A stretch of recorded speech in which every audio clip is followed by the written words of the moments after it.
Moja ya shabiki ambao wa Dar es Salaam Young Africa ambao leo hii alfajiri ameweza kutambulishwa Suleiman Mwalimu Gomez katika klabu ya Dar es Salaam Young Africa. Ukiwa kama shabiki wa Yanga bwana Chimpanzee Zedoni, umeipokeaje hii?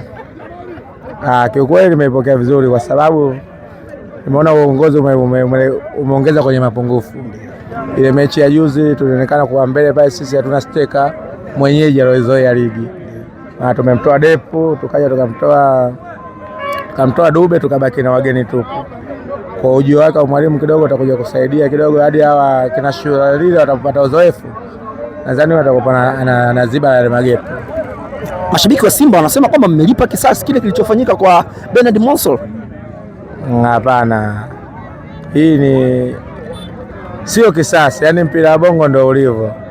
Unapoona kuna mapungufu unachukua. Sio Bernard Monsol, Simba na Yanga kuchukuliana wameanza zamani.